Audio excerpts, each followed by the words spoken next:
हजारों की संख्या में आए हुए हरियाणा, उत्तर प्रदेश, पंजाब,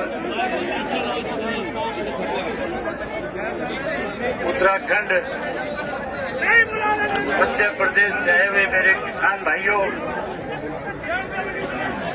माताओं, बहनों, मीडिया के सभी पत्रकार साथियों,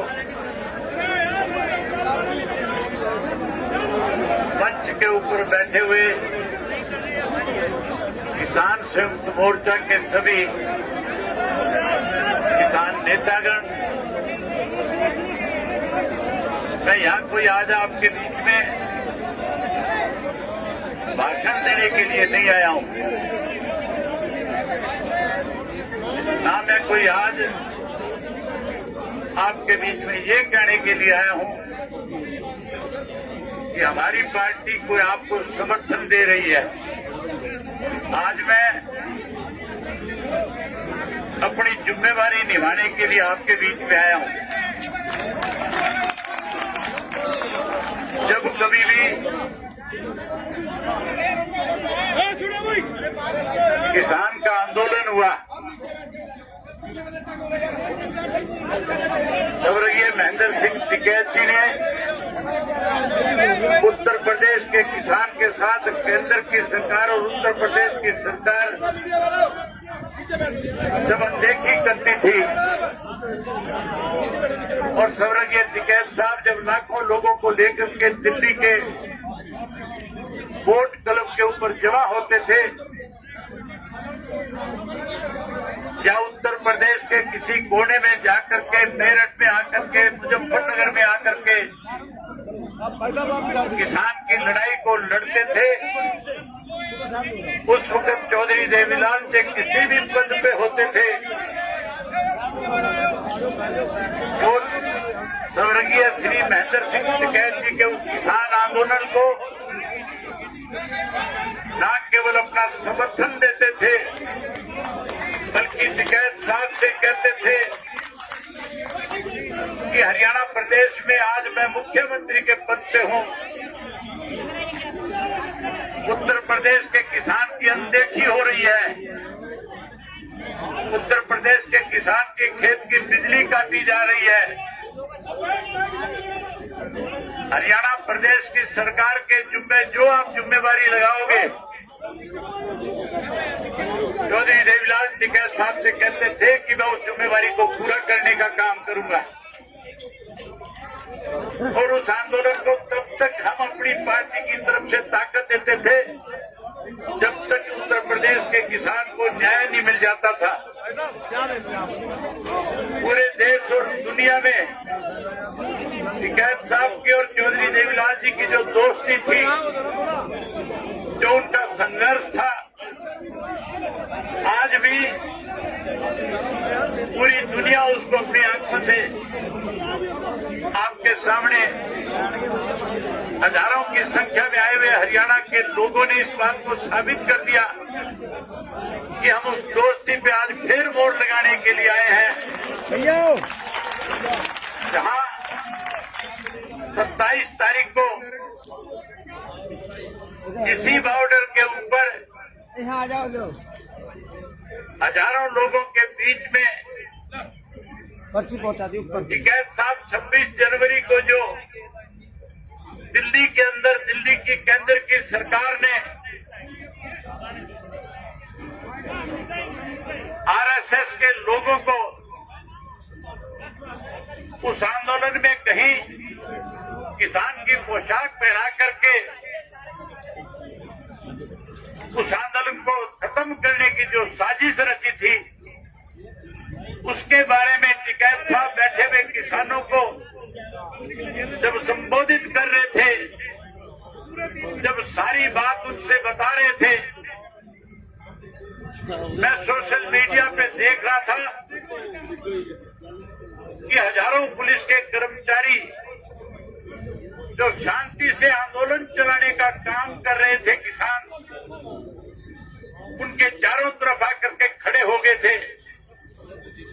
और बारी बारी कह रहे थे कि हम टिकैत साहब को गिरफ्तार करने के लिए आए हैं और टिकैत साहब भी अपनी तरफ से लोगों को संबोधित करते हुए कह रहे थे कि हमने किसी तरह से विरोध नहीं करना, पुलिस के लिए रास्ता बढ़ा करके दो, मैं गिरफ्तारी देने के लिए तैयार हूं। लेकिन साथियों, हैरानी की बात थी, जो काम प्रशासन का है, जो काम सरकार का है, भारतीय जनता पार्टी ने अपने यहाँ के एमएलए को सैकड़ों की संख्या में बदमाशों को साथ लेकर के इसी पुल के नीचे, जिन्होंने यहाँ के डीएम को और एसपी से कहा था कि अगर आप इनको यहाँ, पहले तो आप इनको यहाँ से हटाओ, अगर आप नहीं हटाओगे तो वो बदमाश किस्म का एमएलए अपने साथ हथियारबंद लोग लेकर के जो यहाँ आया था, जो कह रहा था कि अगर आप इन्हें नहीं हटाओगे तो फिर हम इनको हटाने का काम करेंगे। मैं आज उत्तर प्रदेश के मुख्यमंत्री जी से कहने के लिए आया हूं कि मुख्यमंत्री जी, इस किसान के साथ बातचीत के जरिए तो आप इस आंदोलन को खत्म कर सकते हो, लेकिन आप अपनी पार्टी की, अपनी सरकार की तरफ से कहीं कोई दबंगई दिखा करके, कहीं कोई लाठी और डंडा दिखा करके, बंदूक दिखा करके अगर इस किसान आंदोलन को कुचलने की चेष्टा करोगे, अगर इस किसान आंदोलन के साथ कोई छेड़खानी करोगे, तो यहाँ केवल उत्तर प्रदेश, हरियाणा और पंजाब का किसान नहीं, बल्कि पूरे देश का किसान आकर के जहाँ आपकी सरकार का तख्ता पलट करने का काम करेगा, वहीं किसान अपनी इस लड़ाई में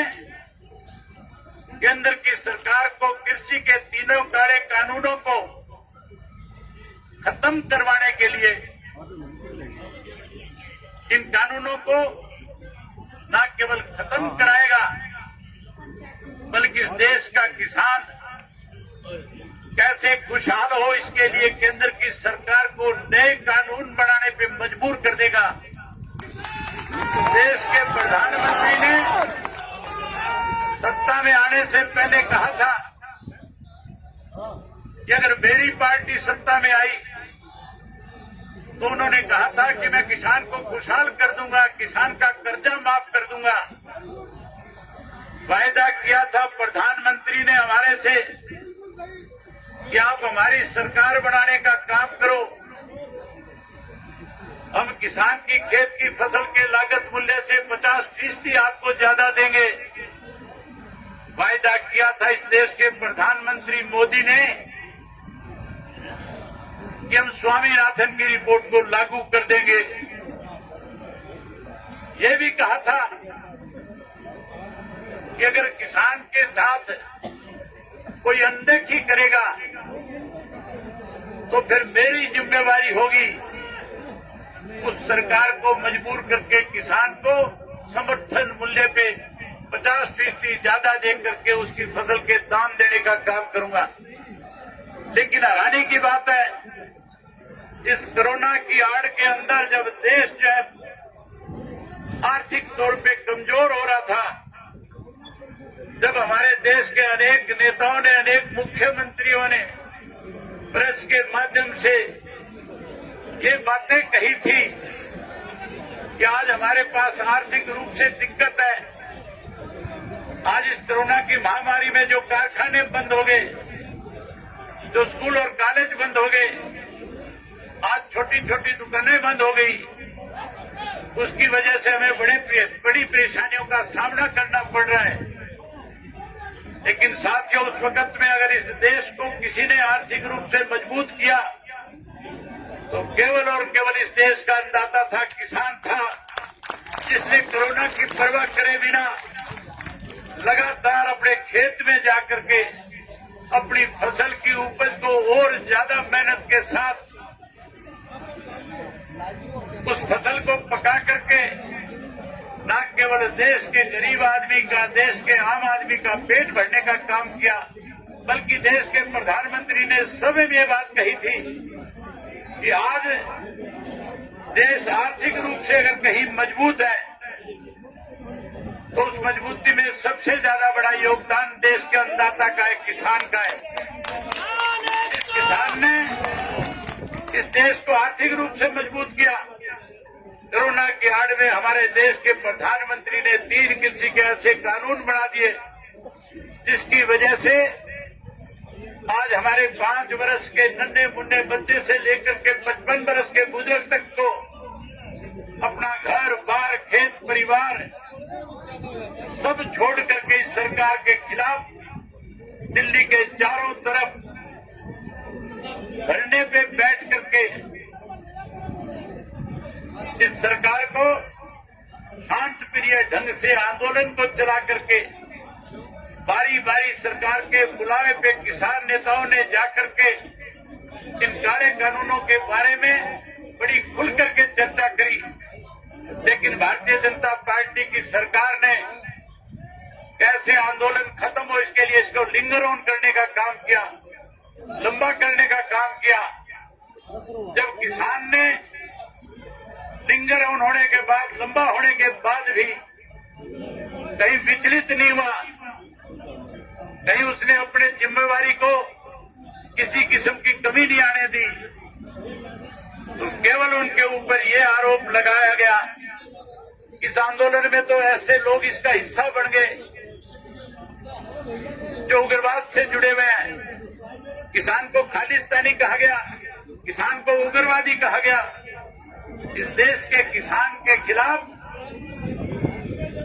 जो नेता हमारे थे, जो इस आंदोलन को चला रहे थे, इस दिल्ली की सरकार ने 26 जनवरी के दिन जहां गणतंत्र दिवस की परेड के साथ